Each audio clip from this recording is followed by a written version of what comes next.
It felt like something of a slight to Jackie Slater. The offensive lineman from Jackson State had been led by some to believe he might be selected in the first round of the 1976 NFL Draft. Advertisement, but he was not selected until the third round when the Rams chose him with the 86th pick.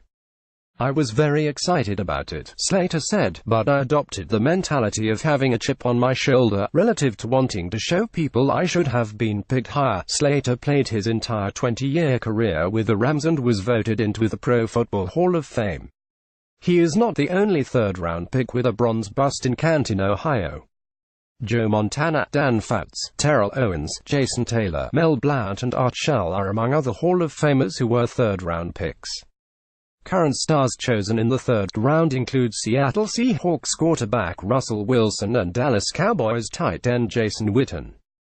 "It's naive," Slater said, "to conclude that you can't find the top-shelf, top-quality guy in the third round." Giants linebacker Brian Kelly is brought down by Rams offensive lineman Jackie Slater after intercepting a pass during a game in October of 1979. Andy Haight, Los Angeles Times. The Rams intend to prove that again this week when the draft is held at. The Rams gave up the first-round pick, the No. 23 selection, in a trade for receiver Brandon Cooks a few weeks ago. They sent the second-round pick to the Buffalo Bills last summer in a trade for receiver Sammy Watkins, who signed with the Kansas City Chiefs in March. So, barring a trade that enables them to move higher, the Rams will monitor Thursday's first round, track Friday's second round, and then choose a player later that day in the third round with the 87th overall pick. The Rams also have 3 fourth-round picks and 4 sixth-round picks. "We're going to give up all our sixes for somebody's first," general manager Les Snead joked. This is the second consecutive year the Rams will not have a first-round pick. They gave the Tennessee Titans the pick in 2017 as part of the 2016 trade that enabled the Rams to move to the top of the draft to select quarterback Jared Goff. Pro Football Hall of Fame enshrinees, from left, Mike Munchak, Nick Buoniconti, Jackie Slater, Lynn Swann, Ron Urey, Jack Youngblood and Marv Levy stand with their busts in 2001. David Maxwell, Getty Images. Last year the Rams chose receiver Cooper Kupp and safety John Johnson in the third round with an OS.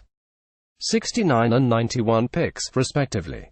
Both contributed from the start of the season and were starters by its end.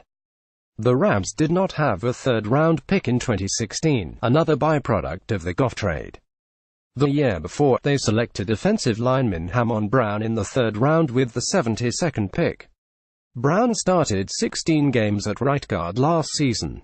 Advertisement Gilbrand, a former Dallas Cowboys executive and longtime draft analyst, said the Rams proved in the last few drafts that they can identify talent in the third round and beyond. That should serve the Rams well in a year when they will watch 86 players come off the board before they make the pick. "It's a draft where almost up to the first 100 guys that you're going to get a good pick," Brand said. Taylor Morton, the Rams' senior personnel advisor, said regardless of where a team picks, scouts evaluate all prospects. He recalled in 2011, when he was with the Atlanta Falcons, the team made a draft day trade to move from No. 27 to number 6 to select receiver Julio Jones. "You scout everybody the same," he said, "and then you get into April draft meetings and you're prepared no matter what happens." The Rams are seemingly set at quarterback with Goff, who ascended into a top 10 passer last season under coach Sean McVay.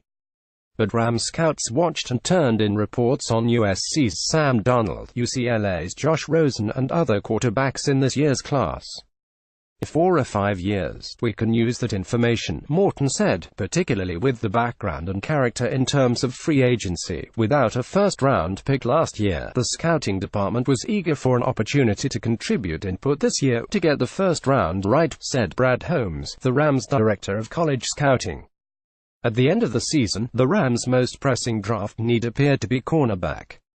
The focus shifted after Snead traded for cornerbacks Marcus Peters and Aqib Talib, and signed free agent Sam Shields. It changed again when the Rams sent the first-round pick to the New England Patriots for Cooks. Now the Rams must watch other teams choose more than 7 dozen players ahead of them. "It actually made it a lot more fun, but even more challenging," Holmes said. for the competitor in everybody to dial into those third, fourth and sixth rounders, even undrafted free agents. It forces you to deep dive and scrutinize it even more than ever, and there is always the possibility of more surprises. There's stuff that happens the day of the draft. There's stuff that happens the day before the draft. You just don't know what's going to happen, Holmes said. Guys start falling and you're like, whoa, I wasn't expecting that. You just never know. Gary.Klein at latimes.com. Follow Gary Klein on Twitter at LatimusKlein.